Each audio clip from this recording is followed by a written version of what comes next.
کیا کہتے ہیں جذباتی لوگوں کے تھے، تو وہ ہر چیز جذباتیت کی نظر ہو رہا ہے، اور پھر جذباتی ہونے میں ہمارا جواب بھی نہیں، کسی نے آ کے بھڑکایا نہیں، کہا نہیں کہ فلانا آپ کے بارے میں یوں کہہ رہا تھا۔ پہلے آپ اس راوی پر تو بحث کر لیں، اصول تو یہ ہے کہ روایت دیکھنے سے پہلے راوی دیکھا جاتا ہے۔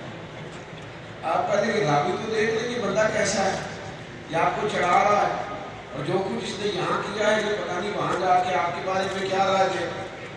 آپ تنقید بھی لیں تو ذرا دانائی، ہمارے اسا فرمایا کرتے ہیں، قبلہ اعظم رحمۃ اللہ علیہ فرماتے ہیں کہ اپنے دشمنوں کی باتیں تو ویسے ہی زیادہ غور سے سننی چاہیے، وہ تو ڈھونڈ کے لاتے ہیں تمہاری کوتاہی اور تم ٹھیک ہونے کا موقع دیتے ہیں۔ خوش آمدید لوگ تو ٹھیک ہی نہیں ہونے دیتے، غلطیاں صحیح نہیں ہونے دیتے۔ دشمن جو ہوتا ہے، مخالف جو ہوتا ہے، جو نقد کرتا ہے، تنقید کرتا ہے، وہی تو ڈھونڈ کے لاتا ہے سب بات کو۔ دانائی تو یہ ہے کہ مخالف کی بات آپ زیادہ توجہ سے سنیں کہ وہ آپ کے بارے میں کیا کہتا ہے، اور اگر اس کی بات آپ کو کہیں صحیح لگے تو آپ اس بات کو قبول کریں۔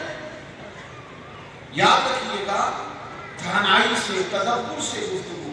ہمارے بچے آپ ان کو تربیت دے رہے ہوتے ہیں دین کے اپنے گھر کے اندر، لیکن اتنا سخت نہیں لیکچر دیتے، ناراض کسی اور سے ہوتے ہیں، گھر آ کے ساری ناراضگی اپنے بچوں پہ نکال دیتے ہیں، تم نماز نہیں پڑھتے، تم فلاں نہیں کرتے، تو یہ تو طریقہ ہی نہیں نماز کی طرف بلانے۔ پھر ایک اور بھی بہانہ ہے، میں بھی چونکہ سچ بولتا ہوں لہذا میں کروا ہوتا ہے۔ کس نے آپ کو کہا سچا بندہ کروا ہوتا ہے؟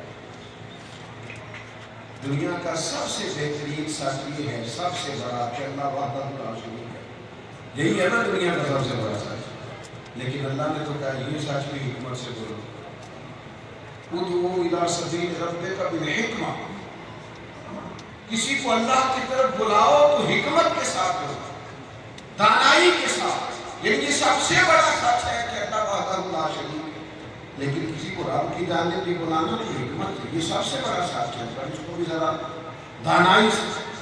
ہم بات کرتے ہیں، بولتے ہیں، ہماری بات میں بعض اوقات بات جو کر رہے ہوتے ہیں وہ ٹھیک ہوتی ہے، لیکن بات کا سلیقہ ٹھیک ہے، بات بھی ٹھیک ہونی چاہیے، اور بات کا انداز بھی، کچھ لوگوں کا انداز ٹھیک نہیں ہوتا، بات ٹھیک ہوتی ہے۔ ایک بادشاہ نے خواب دیکھ لیا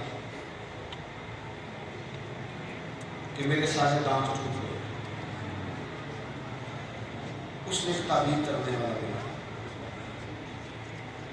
کہا میں نے خواب میں اپنے سارے دانتوں کو ٹوٹتے ہوئے دیکھا ہے، تعبیر بتاؤ۔ تو کہنے لگا بادشاہ بڑے افسوس سے مجھے یہ بات کہتے ہوئے، آپ کے سارے رشتے دار، بال بچے، بہن بھائی، بیوی، سب آپ کی زندگی میں انتقال ہے۔ بادشاہ تو تڑپ اٹھا، اپنوں کے بغیر جی کے کیا کرنا، اس نے کیسے سزا، تعبیر بتانے والے کو سزا۔ جب دن گزرے تو اس نے بتایا کہ ایک اور آدمی بڑا اچھا تعبیر بتاتا ہے، اور اس کو بلایا۔ بادشاہ نے کہا میں نے خواب دیکھا ہے، میرے سارے کام ٹوٹ گئے ہیں، تو تعبیر کیا ہے؟ تو کہنے لگا بادشاہ سلامت مبارک ہو، اس کی تعبیر یہ ہے کہ اللہ آپ کو اپنے خاندان میں سب سے لمبی عمر عطا کرے۔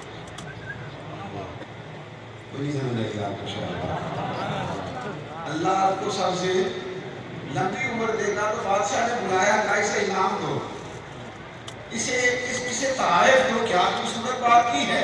سنو نا یار، بات اگرچہ بے سلیقہ ہو قلیل، پر بات کرنے کا سلیقہ چاہیے۔ آپ بے سلیقہ بات کریں، لیکن ذرا تھوڑا کوئی سلیقے سے تو کریں۔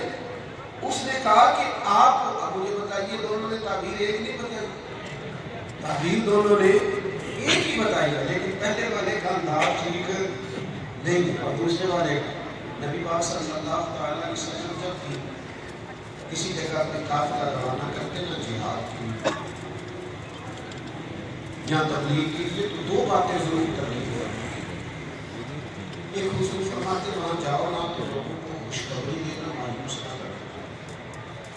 دوسرا فرماتے لوگوں پر آسانی کرنا، مشکل نہ کرنا۔